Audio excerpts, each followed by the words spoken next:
করতে হবে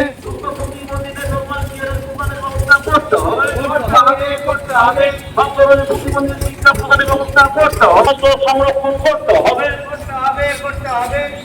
প্রতি অঞ্চলে প্রতিবন্ধীদের জন্য পশ্চিমবঙ্গ রাজ্য প্রতিবন্ধী সম্মেলনে জিন্দাবাদ, জিন্দাবাদ, জিন্দাবাদ। পশ্চিমবঙ্গ রাজ্য প্রতিবন্ধী সম্মেলনে জিন্দাবাদ, জিন্দাবাদ, জিন্দাবাদ।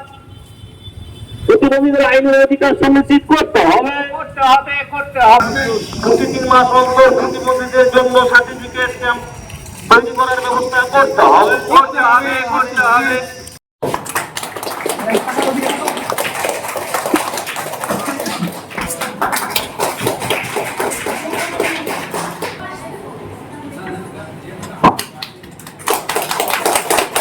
মহাশয়, পশ্চিমবঙ্গ রাজ্য প্রতিবন্ধী সম্মেলনী প্রথমত যে বিষয়টা আমার বলার, এই প্রখর রাত্রেও 7 তারিখ জুনে আমাদের রাজ্যে শুরু হলো। আইনটা তৈরি হয়েছিল 2017-তে, আমাদের রাজ্যে শুরু হলো 2023-এর 7 জুন।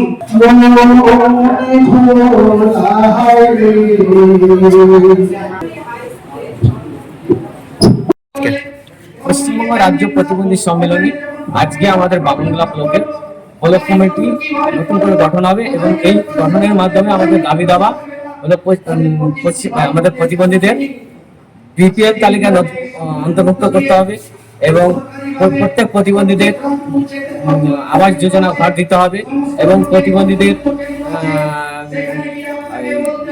আইডেন্টি কার্ড, তারপরে হ্যান্ডিক্যাপ সার্টিফিকেট, ডিজিটাল কার্ড, এটা প্রত্যেক ব্লকে চালু করতে হবে এবং প্রতিবন্ধীদের রাস্তাঘাট, যেসব এরিয়ায় প্রতিবন্ধী আছে সেই সব এরিয়ায় প্রতিবন্ধীদের রাস্তাঘাট পাকা করতে হবে। আর প্রতিবন্ধীদের যেসব সুযোগ সুবিধা আছে সেগুলো অবিলম্বে চালু করতে হবে এবং ব্লকে প্রত্যেক প্রতিবন্ধীদের যে কোনো জিনিস দেওয়ার ব্যাপারে সেগুলো রিজার্ভ কোঠা রাখতে হবে প্রতিবন্ধীদেরকে, সেটা প্রতিবন্ধী ইউনিয়নের মাধ্যমে দিতে হবে। প্রতিবন্ধীদের চাকরির ক্ষেত্রে প্রতিবন্ধীদের যে কোঠা আছে সেই কোঠাটাকে বাড়াতে হবে এবং প্রতিবন্ধীর ভাতা 1000 টাকা আছে সেটাকে 6000 করতে হবে। আজকে আমাদের এই প্রতিবন্ধীদের সম্মেলন আছে, এই সম্মেলনের মাধ্যমে 3 বছর অন্তর সম্মেলন হয়। এই সম্মেলনের মাধ্যমে কমিটি গঠন হয়, নতুন কমিটির যে কমিটি আসবে সেই কমিটির মাধ্যমে 3 বছর পরিচালনা, এই কমিটির পরিচালনা।